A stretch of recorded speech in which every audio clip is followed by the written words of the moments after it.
नमस्कार साथियों, स्वागत है आप सभी का हमारे एक और नई वीडियो में। ई-मित्र संचालक का दुख है जो कि खत्म होने का नाम ही नहीं ले रहा है। एक समस्या दूर होती है, नई समस्या खड़ी हो जाती है। अभी रिसेंटली आपने एक न्यूज़ देखी होगी जो पाली की है। मैं आपको दिखा भी दूँगा न्यूज़ भी। और उसके अंदर क्या बताया गया है, पता है कि ई-मित्र संचालक जो है अतिरिक्त वसूली करता है और अभी जो है वो नहीं कर पाएगा। उसको लेके नियम पाली में लागू किया है, तो इसी के बारे में बात करेंगे और वो कहाँ तक सही है या क्या होना चाहिए उसके बारे में बात करेंगे। तो अगर आप पाली से तो स्पेशली आपको वीडियो को देखना है। और अगर आप अदर पूरे राजस्थान से कहीं से भी हो, किसी भी जिले से हो, तो भी आपको वीडियो लास्ट तक देखना है क्योंकि अगला नंबर आपका भी हो सकता है। तो जैसा कि आप स्क्रीन के ऊपर देख सकते हैं, ये न्यूज़ है 14/10/2025 की दैनिक भास्कर की न्यूज़ है और आज ही की है। लिखा गया है कि सभी 1700 ई-मित्र संचालकों को रखना होगा हिसाब-किताब। ई-मित्र ग्राहक से ज़्यादा वसूली नहीं कर सकेंगे। यानी कि पाली के अंदर लगभग 1700 के आसपास ई-मित्र है और उन सभी को भी जो है उनके ऊपर एक नया नियम लागू कर दिया है और कारण बताया जा रहा है कि ई-मित्र संचालक जो है वो ग्राहकों से ज़्यादा वसूली करते हैं और उसका जो है कहीं न कहीं वो पता नहीं चल पाता डीओटी के अधिकारियों को और उसमें ट्रांसपेरेंसी यानी कि पारदर्शिता लाने के लिए जो है ये कदम उठाया गया है। उनका कहना है कि अभी जो है जितने भी ई-मित्र संचालक हैं उन सभी को अपने पास में एक रजिस्टर मेंटेन करना पड़ेगा। जो रजिस्टर हम भी प्रोवाइड करवा रहे हैं, आपको पता ही है, उसके बारे में आगे बात करेंगे। और उसके अंदर जो है सारी चीज़ें मेंटेन करनी रहेगी जिसको कि उपभोक्ता सर्विस पुस्तिका आप कह सकते हैं। उसके अंदर ग्राहक किस दिन आया था, उसका क्या नाम था, क्या उसने सर्विस ली है, कितना आपने पेमेंट लिया उससे, उसका मोबाइल नंबर, उसका एड्रेस वगैरह है और ग्राहक के साइन। ये सारी चीज़ें आपको जो है उस रजिस्टर के अंदर मेंटेन करनी पड़ेगी। देखो, सबसे पहली बात तो ये कि मैं एक चीज़ क्लियर कर देता हूँ, ई-मित्र संचालक कभी भी ज़्यादा वसूली नहीं करता है। सरकार की नज़र में, डीओटी की नज़र में ज़्यादा वसूली क्या है? टोकन है ₹50 का, उससे ज़्यादा अगर आपने ₹1 भी लिया, तो वो जो है ज़्यादा वसूली मान ली जाती है, जो कि कहीं न कहीं सही नहीं है। इसको लेकर ऑलरेडी हमने एक वीडियो बनाया है कि मूल निवास जो बनता है या फिर कोई भी सर्टिफ़िकेट बनता है, उसमें मात्र टोकन नहीं कटता है, उसके अलावा भी 17 तरह के खर्चे होते हैं और उसके बाद में वो सर्टिफ़िकेट बनता है।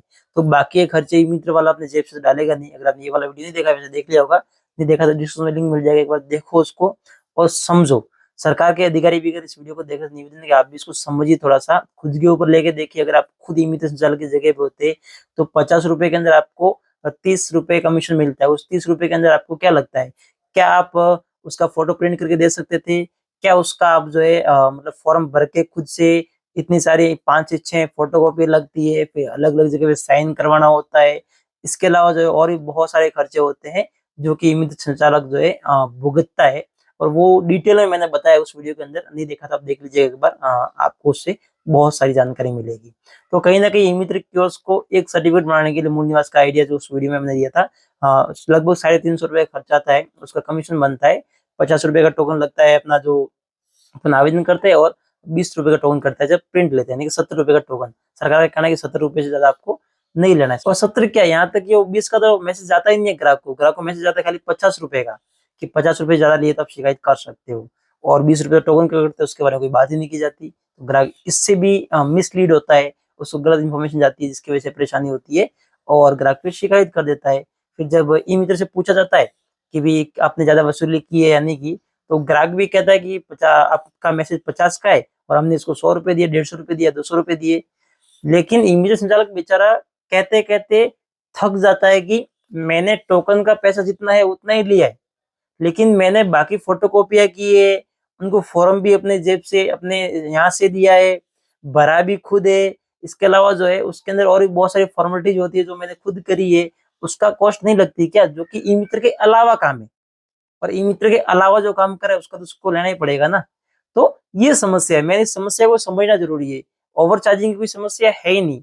टोकन का पैसा तो लिया जा रहा है, उसके अलावा जो है अगर सरकार ये क्लियर कर दे कि टोकन के अलावा ₹1 भी नहीं लेना है, तो आप ही सोचिए ₹39 बनते हैं कमीशन का ₹70 में से। तो उस ₹39 में क्या काम कर पाना पॉसिबल है ई-मित्र संचालक के लिए? ₹39 अगर जो है 10 कोई काम करता है ई-मित्र संचालक दिन में अगर 10 टोकन काटता है, तो भी उसका कितना बनता है ₹400 और हर जगह पे 10 कस्टमर भी नहीं आते ई-मित्र की, ऐसी कंडीशन हो गई है अभी। और बहुत सारी सर्विसें हैं, कुछ लोग कह रहे थे कि बहुत सारी सर्विस है ई-मित्र के ऊपर तो, लेकिन सारी सर्विस नाम मात्र के लिए, लेकिन काम की 3 से 4 सर्विस ही है जिससे ई-मित्र संचालक कमाता है, बाकी सारी दिखावे के लिए और कुछ उसका ज़्यादा काम नहीं होता है। तो इस न्यूज़ के अंदर लिखा गया है, देखिए जिले में ई-मित्र कियोस्क संचालकों द्वारा ग्राहक से मनमानी और ज़्यादा राशि वसूलने की बढ़ती शिकायतों को देखते हुए कलेक्टर एलन मत्री ने नई व्यवस्था बनाई है। अब जिले के 1700 ई मित्र कियोस्कों पर नया सिस्टम लगाया गया है। इसके तहत ई मित्र धारक एक रजिस्टर में उपभोक्ता को दी जाने वाली सेवाएं और वसूले गए शुल्क का ब्यौरा दर्ज करेगा। ये जिले में पहली बार हो रहा है और इसका उद्देश्य पारदर्शिता लाना है और उपभोक्ताओं के हितों की रक्षा करना है। उपभोक्ता के हितों की रक्षा हो जाएगी, लेकिन ई मित्र के हितों की रक्षा कौन करेगा? ई मित्र संचालक तो सोए हुए और सरकार मुझे नहीं लगता कुछ करेगी जब तक अपन कुछ नहीं कहेंगे। डीओटी एसीपी संजय खान जी ने बताया कि ये कदम इसलिए उठाया गया कि प्रत्येक माह जो है अलग अलग शिकायतें मिलती है वसूली की कि ई मित्र क्यों ज्यादा वसूल कर रहा है। अक्सर ये तय कर पाना मुश्किल हो जाता है कि उपभोक्ता सही बोल रहा है या फिर जो है ई मित्र संचालक सही बोल रहा है। तो बात सही है, कहीं ना कहीं उपभोक्ता भी सही होता है अपनी जगह पे और ई मित्र संचालक भी सही होता है, क्योंकि ये जो है पूरा मामला ही जो भटकाने वाला है, इसमें क्लियरिटी ट्रांसपेरेंसी है ही नहीं। भाई मित्र क्यों एक्स्ट्रा चार्ज कर रहा है, किस बात का कर रहा है, उसका तो पता करो ना। और उसको रेट लिस्ट में या तो कुछ ना कुछ भ्रांतियां उनको सही करनी चाहिए। उसको लिखा हुआ होना चाहिए कि टोकन के अलावा जो अतिरिक्त सर्विस देता है उसका चार्ज मित्र कियोस्क कर सकता है। और इसके अलावा जो है कुछ चीज और भी बताई गई है और दैनिक भास्कर की तरफ से भी जो है एक चीज यहाँ पे बताई गई है जो कि मुझे काफी अच्छी लगी कि प्रत्येक ई मित्र संचालक को ग्राहक का विवरण रजिस्टर में दर्ज करना होगा। जो ई मित्र की सेवाओं के इतर कार्य, ई मित्र सेवाओं के अलावा जो कार्य होते हैं जिसमें फोटोकॉपियां होती है, फोटो खिंचवाना, colour print, lamination, notary, form print इत्यादि के पेटे लिए जाते हैं। इस रजिस्टर में ग्राहक का नाम, मोबाइल नंबर, ये सारी चीजें करनी पड़ेगी। लेकिन ये जो अतिरिक्त चीजें बताई गई है ना, इसका टोकन के अलावा चार्ज बनता है जो कि ई मित्र कियोस्क लेता है। और ये जो है मेन समस्या का जड़ है, यहीं पे कंफ्यूजन होता है। तो इसका कहीं ना कहीं सुधार जरूरी है। आपके क्या राय इसके बारे में कमेंट करके बताइएगा। बाकी ये जो नई वाली पहल चालू हुई है पाली के अंदर, अगर आप चाहते हैं रजिस्टर लेना है क्योंकि सरकार ने नियम बनाया तो लेना जरूरी है, तो हमारे पास में भी अवेलेबल है। आप देख सकते हैं ये वाला रजिस्टर आपको लेना पड़ेगा। इसके अंदर जो है आप डिटेल मेंटेन कर सकते हैं, फिर आपके पास कोई और रजिस्टर हो तो आप ले सकते हैं, जैसे आपकी इच्छा। बाकी हमारी साइट के ऊपर भी 5% डिस्काउंट भी चल रहा है दिवाली स्पेशल। तो अगर आप अभी परचेज करते हो तो आपको जो है डिस्काउंट के तहत ये जो और भी अच्छे रेट में मिल जाएगा। और भी बहुत सारे ऑफर है इसके बारे में, अगर जानकारी चाहते हो तो हमारे व्हाट्सएप के ऊपर हमें व्हाट्सएप कर सकते हैं। तो बस दोस्तों आज की स्ट्रीम में इतना ही। आपकी क्या राय है इस पूरे मैसेज के बारे में आप कमेंट करके बताइएगा। वीडियो कैसा लगा वो भी बताइएगा। और अगर आपने अभी चैनल को सब्सक्राइब नहीं किया तो चैनल को सब्सक्राइब करके बेल आइकन प्रेस कर दीजिए।